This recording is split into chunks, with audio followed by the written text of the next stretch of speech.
I'm Faizun Zackariya from the Muslim Women's Research and Action Forum in Sri Lanka.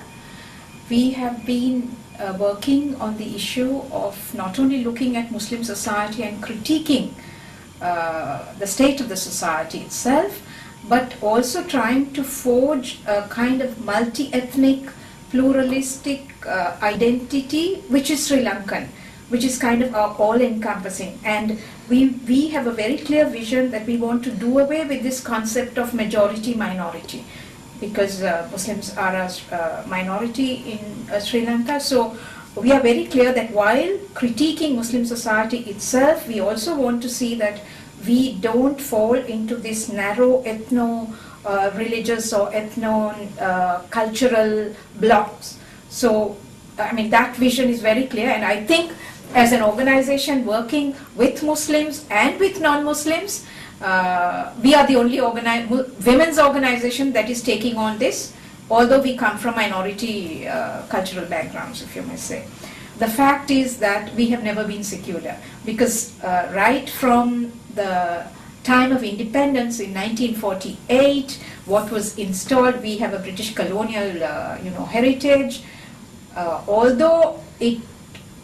Although Sri Lankans are supposedly to have gained independence, what was really installed was ethno-communal blocks in terms of representation. And starting with the estate community, the Indian migrant estate community, their citizenship rights were taken away. And at that time, it was some secular forces who fought for the rights of those groups, because for generations they had been working on the tea plantations and they were denied their citizenship rights right at the time of independence. But looking back over 60 years of so-called independence, I feel that we have not progressed anywhere, because even today, for 30 years of the 60 years of so-called independence, the country has been at war. And the huge ethnic conflict has its roots going back to state formation and what the concept of the statehood itself, how inclusive it was, whether it encompassed the aspirations of all the communities. So we have still not been able to resolve the national question, and it has today been converted into a terrorist problem and the question displaced from history in a sense. So I would say that with every revision of the constitution, it has been really hard, because an ethno-religious supremacist agenda in terms of majoritarianism was what was imposed over this past 60 years. And 1978 constitution was a kind of watershed, because the role of religion and the majority religion was imposed as part of the state religion. So it has had its consequences in terms of discrimination, language rights, ethno-territorialism, in terms of declaring sacred areas where people had been living for centuries, are being displaced because suddenly, you have a gazette notification saying these are sacred areas. Today there is an ongoing war, undeclared Elam War 4, and about 1 million people are being displaced in the name of, struggling for minority rights, basic rights, language rights, employment rights, education rights.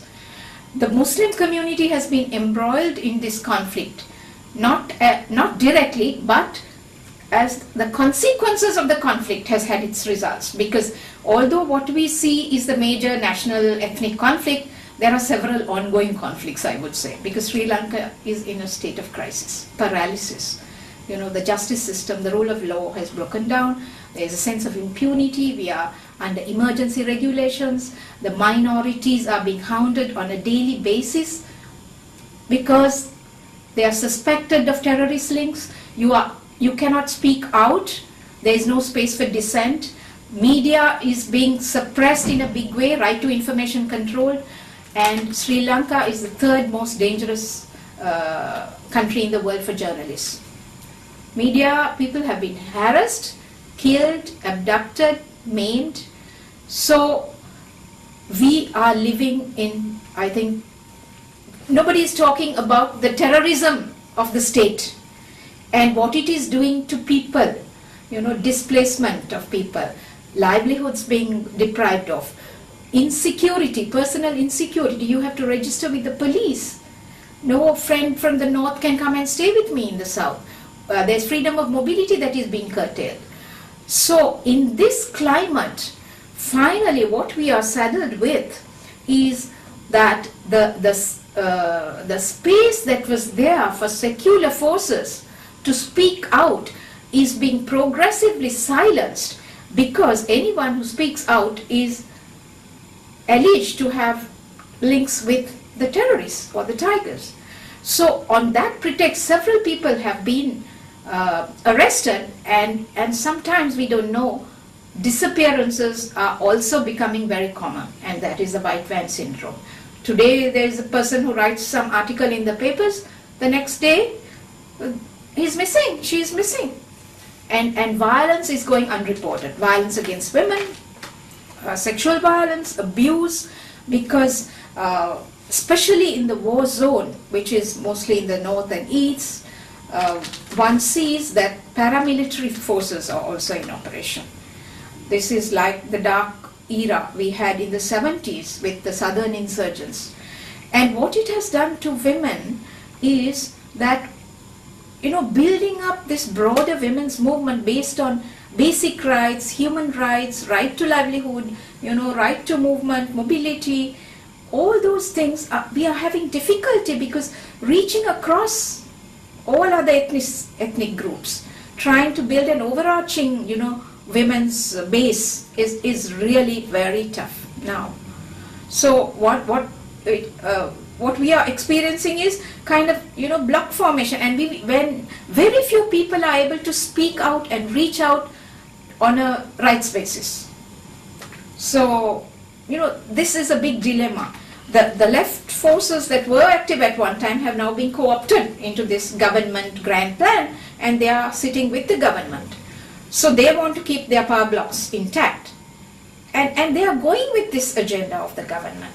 So it is really, sometimes you feel that there is a sense of despair, hopelessness, but the work that we are trying to do on the ground with local communities at the grassroots level, even though these are small initiatives, we think that cutting across the ethnic divide and also reaching out at that level, trying to build, leadership at the local level with a kind of sound understanding of the implications of the major conflict and all the other conflicts and crises that is going on, will help people to think anew and to start something which is much more inclusive. That's the hope we have, working with these displaced communities, women in the camps, women who are struggling to survive because the male breadwinner is missing, disappear. On a daily basis,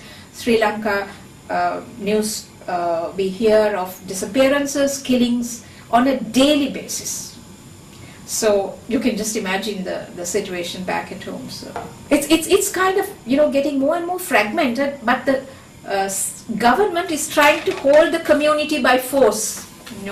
So that's what I would say. It is a polity that is being held by force.